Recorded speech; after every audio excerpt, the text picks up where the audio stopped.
Wow, you guys look beautiful. Yeah. I can't really see you, but you're just going to have to believe me on that. I grew up going to public schools. Yeah, okay, a few other people. So that's the reason I have a problem with commas. That's actually why I'm trying to get back into comedy, because when you're talking, you don't have to worry about commas, right? Do any of you have that person in your life that likes to give you suggestions on your writing? Anybody? Yeah, like they're part of your writing club, but you never signed up, right?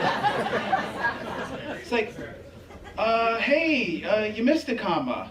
You're like, oh yeah, thanks. I appreciate you, Cheryl. I appreciate you. Somebody's got some personal experience here. It's Karen in his world. I appreciate you. Yeah, I appreciate you like I appreciated those hemorrhoids last week. Some of you didn't laugh on that last one, and that's okay, because we know who you are. You're the comma abusers. Sorry, comma, this bit's not over, period. We're actually going to talk about something that you loathe. We're going to talk about texting. Isn't texting just magical? I mean, more than Disneyland magical. It's like unicorn magical.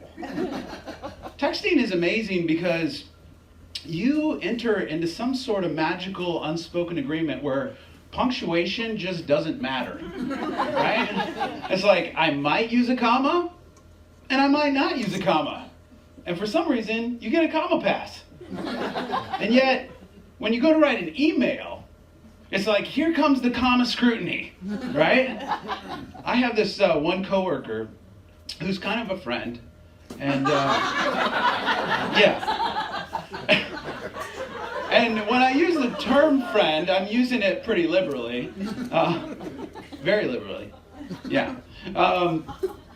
And every time I go to write her an email, I finish it, I look it over, I put the comma in, then I take the comma out, and then I kind of look at it, and then I just kind of get comatose, you know? And the reason why is I just know I'm going to be shamed and like judged by somebody in another cubicle, you know what I mean? So, you know who did not have commas? The ancient Greeks. Greeks, yeah. The ancient Greeks. Yeah. All of their letters were actually packed together like an alphabet in a subway car. Can you imagine the guys from 300 actually being concerned, the movie 300, being concerned with commas? No, that's what they were fighting for, right? That's what the movie was about. They were fighting for no commas. One other thing about these comma abusers, they even have a group. It's a Facebook group. And about commas, and they claim that commas save lives, right? Commas save lives. And they use this as an example. Take this. Let's eat, kids. Or, let's eat kids, right? Like, you know, when you read it one way, you were like, oh man, I better put on a napkin and sharpen up those knives, right? All right, well, the real reason I believe that I have a problem with commas, and I guess English as well. Self-assessment here, I think math is a problem too. But, the real reason I have a problem with commas isn't the school's fault. Well, it might be. But I think the real problem I have a problem with commas is because I moved around a lot when I was a kid. In fact, shout out to the military families. Yeah, that's right. I mean, we weren't a military family. We were just homeless. Like 10 times. And I know that might make you feel a little bad, and I get that and stuff. But you know what I learned? I learned that when life gives you lemons, you make lemonade. You know? I mean, I had to steal my lemons. But you get the idea, right? And people often feel bad about it, but being homeless isn't all that bad. Okay? Like as a kid, it has certain benefits. Like as a kid, you don't have to worry about cleaning your room. There's a couple other hidden benefits, like you don't have to worry about homework. If you don't get that, I could explain it, but I'm just going to let it sit there for a minute, all right? Also, there's a couple other things. For some reason, when you're homeless and you're a kid, people give you like candy. And I'm not exactly sure how that deals with homelessness, but it's definitely a perk. One other thing here. If you're an introvert like me, you should definitely try homelessness, because people will finally leave you alone. There are a few things, though, that I would say that are kind of ruined for me, though. I'm not really into camping anymore. Something about the tents. I don't know. It's just, yeah, I'm definitely not into camping. I'll also say that I kind of feel like I've passed my dumpster diving phase. Although, during the holidays, when I'm standing in the long lines after fighting through the mall for hours, and I'm standing there thinking about all the time I've wasted and the money that I've spent, I start to thinking to myself, you know what? If I hit like 3 to 5 dumpsters, I'm done. So I did shout out a little bit earlier that I military families, and that's because I feel connected to them. Military families moved around a lot. I moved around a lot, and so I would often get this question: "Hey, was your father in the military or something?" I'm like, "Yeah, something like that. Yeah, kind of like that." I also feel connected to them because military families always had somebody moving them. You know, the military would move them. And even though we were poor, I felt fortunate that we always had people that were willing to move us. The sheriff. Yeah. Moving does kind of mess with your education a little bit. And so one day I was sitting in the library and I thought I had a solution. I was pretty hungry. I was sitting in the library and I looked up and there was this poster on the wall. It was blue, and a librarian had posted it there. And it said, now don't laugh, it said, "Reading is food for the soul." So I decided to read a little bit. And I was thinking, I must need to read harder. So I just kept reading.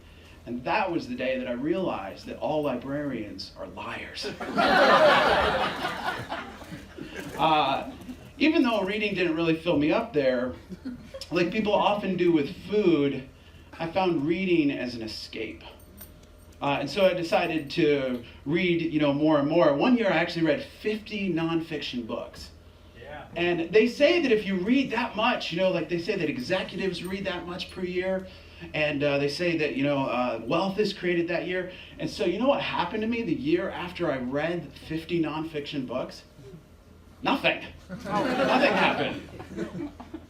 But I did get some food for my soul. You know what I mean?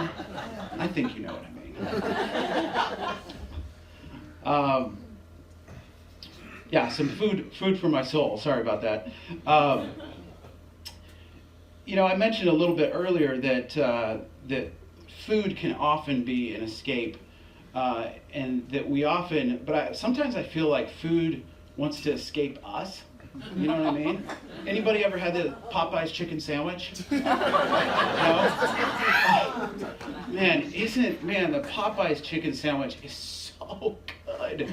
I'm talking about anniversary sex good. Right? It is good. But I will say that the first time that I tried the Popeye's chicken sandwich was also, strange correlation here, it's also the same night that I complimented my toilet. It's kind of strange, but I was just sitting there kind of holding it, and I was just realizing, like, who else is going to take my crap at 2 a.m. in the morning? My 2 a.m. friend. And I made a decision right there for myself and with my new friend that I'd never go to Popeyes again. Never. So the next day I was hungry, and so I was at Popeyes ordering a chicken sandwich. And I realized that they've really become a victim of their own success. You know, it kind of seemed like a line to get crack. The people that were in there ordering, it was like nobody wanted to see anything and nobody wanted to be seen. You know, and I've worked in fast food before, and when I was looking at the restaurant, I was like, this restaurant looks like a trailer for a zombie apocalypse movie. It was ridiculous. And the people were so stressed. I mean, I was stressed out when I worked in fast food. They looked like they were more stressed than President Trump's press secretaries, right? So anyway, I get my sandwich, and I sit down at a table. I sit next to this woman. She's reading a book and eating her chicken sandwich as well. And I take my first bite, and I'm like, oh, this is so good. I was like, this is so good, isn't it? And she's like, yeah, I just love soul food.